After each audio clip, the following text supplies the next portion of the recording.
Guys, an Elden Ring update on Steam's backend suggests DLC news could be imminent. This is Tom Ivan over at VGC.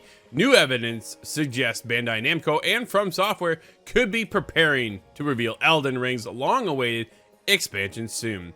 Steam data tracker SteamDB recently added unknown app 2778580 to Elden Ring's DLC section, making its first update in 15 months.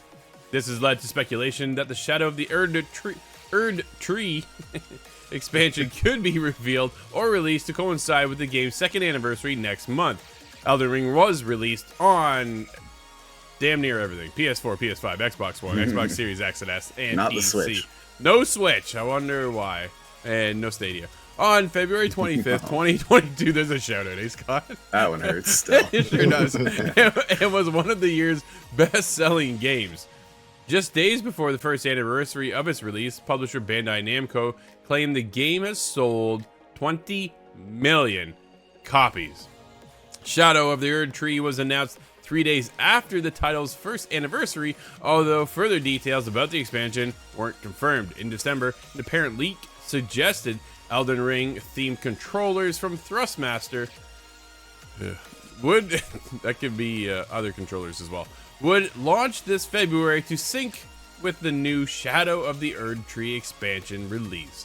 Perhaps equally notable was the invention of the second wave of controllers, which it was claimed to arrive in 2025 to coincide with a major key beat or new game expansion. In an update last month, Elden Ring producer, help me out here, Scott. Yasuhiro. Oh, I've lost it. Yasuhiro Kitao. There you go. Said development of the expansion was progressing well, but suggested that fans shouldn't expect a release in the near future. From Software's parent company also claimed in November the development of the DLC was proceeding smoothly. Guys, what are we doing here? Are we getting this DLC or are we not getting this DLC soon? It certainly seems like it's heavily suggested. The biggest tell has to be the Steam update, because what else could that be, really? However, has to be it. It could just be a placeholder, I suppose. But how long, though, is it going to take? That's the thing. It says in the near future. Is it this year? Is it next year? Is it going to be a paid DLC or a free? Yes. No. Oh, it'll certainly be paid. Yeah. Because it was such a social moment almost for pop culture at the point. Elden Ring came out and just swept everything. So I think it'll definitely have to be paid. But if development was happening in November and everything was running smoothly, I think it's too soon to February 25th appears to be too short of a window. But I'm not a game developer, however. You think marketing would want to really step in and try and push this, but again, because it's such a cultural revolution almost, I don't know if there will be need for marketing. I don't think there will be. It's kind of like setting up for GTA 6, right? You literally show a 1.5-minute trailer, you're done. That's all you need. Everybody's all back in for it, right? Scott, you jumping back in when the DLC drops? Absolutely. Yes, it's a point of shame that I have not yet beaten Elden Ring. Shame, and I hope I have some understanding for that. It's not easy. No, it is definitely not easy. But when the game initially launched back in February 25th, 2022, so that was 2 years ago. Dude, the DLC is coming soon.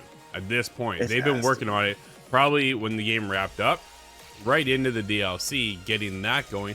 The bigger question, I think, for me is how big is this DLC? Is it? If it's if it's typical with other FromSoft games, I think it'll be it'll add its own little separate area. And perhaps that area will be full of boss fights. You could expect maybe 3 or 4, and I would think probably about a 4 or 5 hour. Yeah, and you got to think as well, like the recent DLCs that have come out, like whether it's Gods of War or that kind of thing. The DLCs or Cyberpunk have been like almost like a standalone game on its own, kind of thing.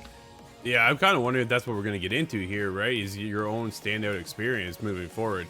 It's not going to be just like a little tacked on, here's an extra 2 levels, right? Those days are gone. Now you're into this huge moment of, hey, this is DLC. This is where DLC starts to mean more than what it used to in the past. And I think studios are really starting to step it up. We're looking to continue on with the game.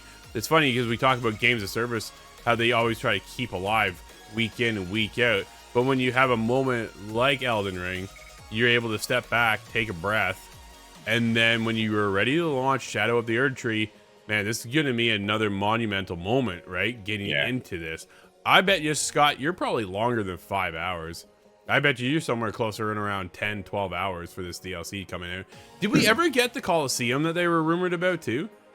I don't believe so. That's a good point. I had actually forgotten about that. But no, I think it's likely because the game is such a big open world that I think you will see a lot of things added to the main world just as what would be considered an update as part of this DLC, I think.